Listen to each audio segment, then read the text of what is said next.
You ready to hear this? I am. This is from the Oddball podcast. Amin El Hassan, who is really good. I love Amin. Big fan. And he had this to say to Warriors fans who booed. By the way, I'd like to point out that from 1994 to 2013, the Warriors made the playoffs one time. So, respectfully to everyone in the Bay Area, or everyone who claims to be a Warriors fan, when you say we're not used to this, I say go f*** yourself. You were defined by this for damn near 20 years. 20 years. Your high point was an 8 seed winning one round of playoff basketball. Who the f*** are you to all of a sudden be the wine and cheese crowd? Like, we're not used to this peasantry. What? You defined it. Before the We Believe Warriors, you know what the Warriors are most known for? Their player choking the coach in practice. That's who the Warriors were. Foreshadowing? Sorry. Well done. Amin El Hassan will join us in 20 minutes. Okay. I mean, that's strong. And I appreciate what he's saying because unlike you, Amin, I was there for those years. So was I. Yep. Yes, you were just a young kid. I mean, a wee little pup. And I don't know if he's a Warrior fan or if he's not a Warrior fan. And I know this, that in 94, I was already a grown man and I was going to a ton of games because it's what I did. And we suffered through all those years. And even before that, we suffered and it was no good. You had Run TMC and that was a nice little brief thing. And then you had the Chris Webber experience where the organization chose Don Nelson instead of Webber, and that didn't work out. And then, all those years of PJ and Cowens and Adelman and Musselman and all the rest of it, it was awful. So I'm with you. Now, that doesn't mean that you can't, as a fan, express your feelings and emotions about your current team. I do think that there is a divide, though, between the fan that remembers those days and the fans who are now showing up expecting a championship every year. Well, okay, couple things there. Because I think that what's going to get center focus is the start of the conversation, which was, what do you think about Warriors fans who boo? But if you really listen to what he just said, he wasn't actually coming at Warrior fans for booing. He was coming at Warriors fans for the greater issue, which is stating, well, we don't even know what this is like. So that means we get to act differently than a different fan base because we're not used to this. That's different than booing. That's more sort of a conceptual feel to the whole process. And here's what I would say. There's a blanket over this idea for me. You know what I mean? Like if you want to boo, then boo. Like, you bought your ticket. I kind of think it's usually stupid. I don't know what the hell you get out of it. Maybe you're just releasing some endorphins or something like that. Sure. But it's not very effective. And I would argue that if you're a fan of your team, there is zero evidence that booing helps. So, but if you want to express your displeasure, that is completely your right. That's completely your right. So, take that whole sort of, like even somebody just said on YouTube, don't boo shame us. Take the boo shaming out of it and make it a larger concept, which is to say, should you feel this entitled? I think that's what Amin is saying. You shouldn't feel this entitled. And he's right.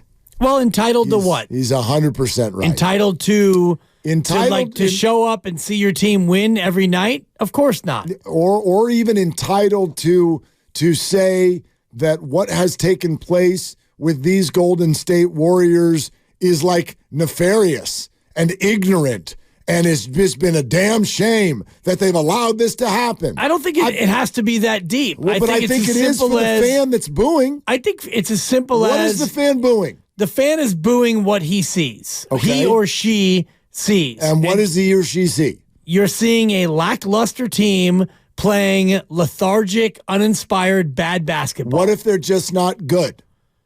Well, I think that's a key question. I don't think that you boo because your team is just not that good. You go in with an expectation, and your expectation when you go to a Warrior game is that you're going to see good basketball players play well or play hard and compete.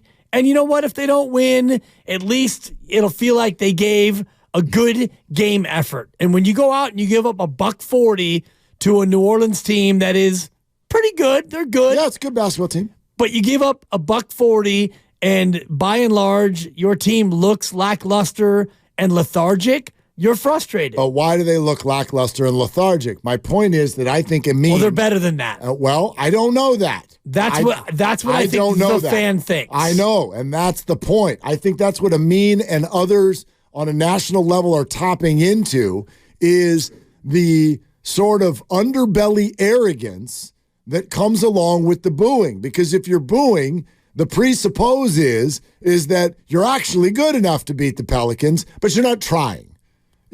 Well, you're good enough to be better than that. And the reason why we didn't boo in 94 I don't know and that. 98, the reason why we didn't boo in 01 or in 03 is because you went to the game and you knew that they stunk.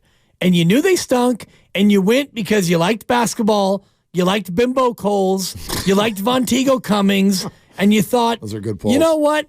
Maybe the Warriors win tonight. Maybe I get to see one of the 19, 21, 19, or 17 wins. That was 4 consecutive years. They were plucky. And I was there. Amin probably wasn't there. I don't know Amin's background, but I was there. And when you went to one of those games, when you saw a Warriors win under Dave Cowens, who was 8-15, or Brian Winters, who picked up the pieces and went 13-46, it was almost like a quad to candlestick. Oh. Remember the quad to candlestick? I had a whole hat full of them. You darn right you did, because you went to Candlestick for Giants games, and if you got extra innings, you got a button on the way out that was the quad de Candlestick. And I had an absolute disease in terms of leaving early. I would not let anybody leave early ever. Even though those Giants teams, and I'm guessing that you were there in probably 82, 83. Finish 80, and the answer is yes. They stunk. They were terrible. Yeah, 86. We went to a bunch of games with Mike Krukow.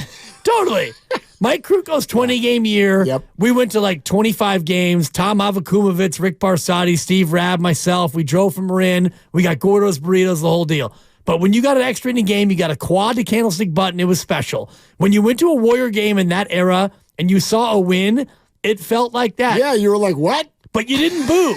You didn't boo because they were bad. You boo now because you expect more than what you're getting. And when you give up $140 to New Orleans, I don't boo because I'm not that guy. Okay. But some fans who aren't used to Brian Winters and Dave Cowens and E. Muss and all the rest of it, they're used to a different standard, so they boo.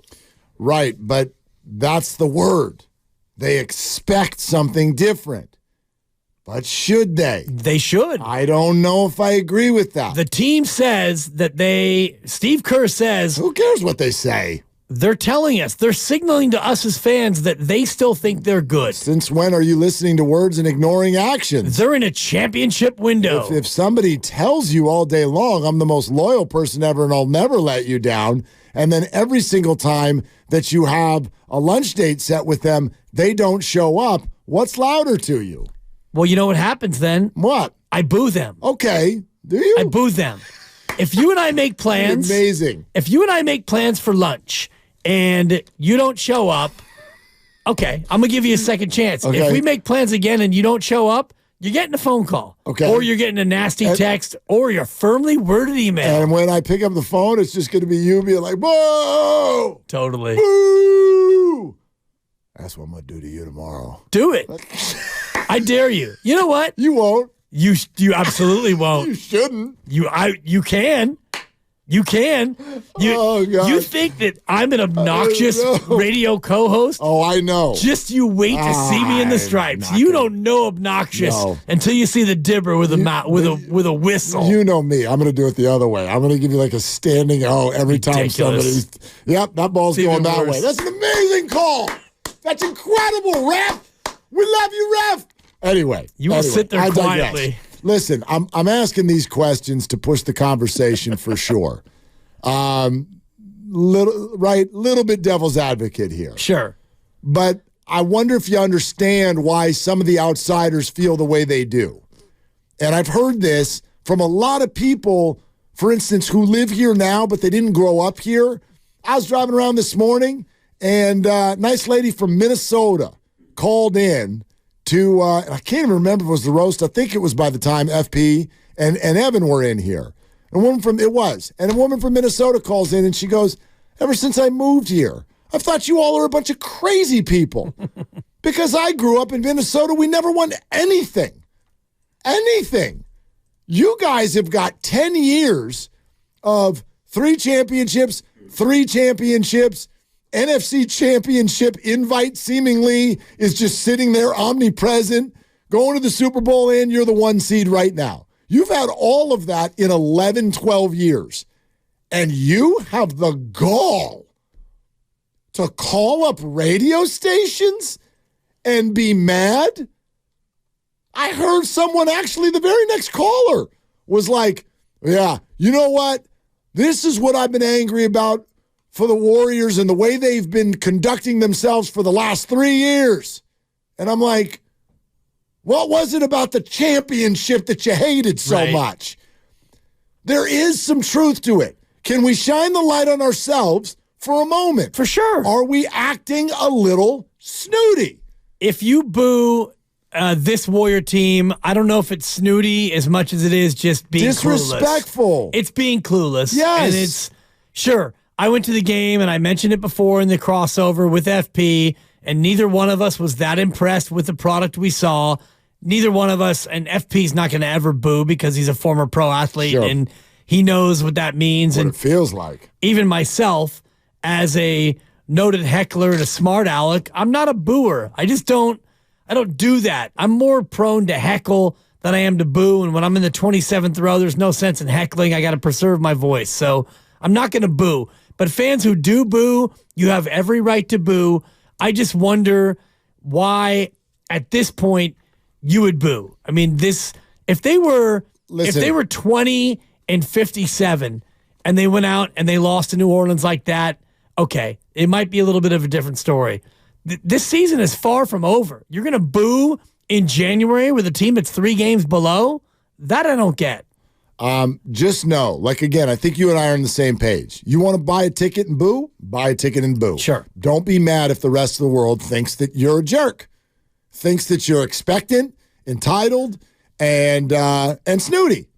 That's how it comes off to a lot of people. And I think that's what Amin, that's why he's like cussing. He came out like cussing at me. Cussing? And Amin, don't cuss on our air.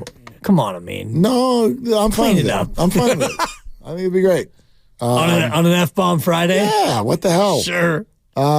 All right, we'll see if we can get some calls in on this. Let's do it. Amin is going to join us, but we do have the Defensive Play of the Week. It's brought to you by East Bay Law Practice. When you need the best defense, you need to call the Bay Area's top criminal defense attorney. Visit eastbaylawpractice.com today. Let's go back to Wednesday night. The Warriors lost to the Pelicans by 4,332 points, and the Chase Center crowd didn't like it, so they booed for the second straight game. Steph Curry clearly not happy about his and the team's performance, but he defended those of you who decided to boo. There's nothing to really cheer about, so the opposite of cheering is booing. Might as well. I don't take it any certain type of way. Honestly, I'm booing myself, booing our team in my head because of the way we're playing. So, it is what it is. Fans are going to react the way that they want. It's our job to, give them something to cheer about. We have not done that. PR 101.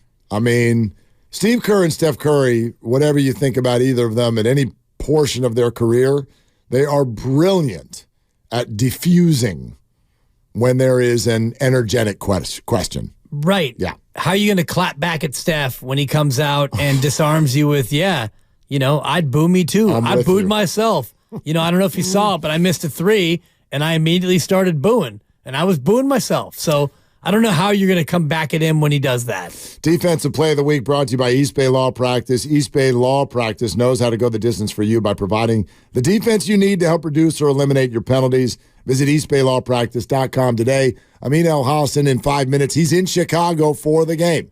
He's in there covering the Warrior game tonight. Let's go to George in Fremont. Hey, George, you're on with Willard and Dibs. What's up? Hey, how's it going? Good. I just can't believe that these people are booing them 2 games in a row. It just drives me crazy. It's like they don't remember all the bad times that we've gone through with the Warriors. I mean, I come from the Clifford Ray days, and I'm still relatively young. I'm 58, and I can't believe that. It's like you don't remember that? Yeah, maybe they don't, George. Yeah, they don't, George. You know what I mean? Like, if you're a 35-year-old basketball fan right now, you're asking them to have been dialed in and, like, feeling the pain from before they were in college. So maybe they don't remember. Oh my God. I even remember going to Giant games at Candlestick, and we might not like the games that we were watching, but at the end we would always say, hey, we still love you guys. We still love you. No doubt. And those Warrior teams, and thank you for the phone call, I'm with you in terms of Clifford Ray he was a god in our house. And, I grew up during the Clifford Ray Warriors where he was one of the bright spots on teams that usually weren't very good in the 70s. 38 wins, 24 wins, 39 wins. You were not a playoff team. You were not a threat. And even if you went to the game, you didn't go out there and you didn't boo anybody. Exactly. Yeah, no, I'm not into it either, but I get it. I get how this sounds to others like Amin El Hassan.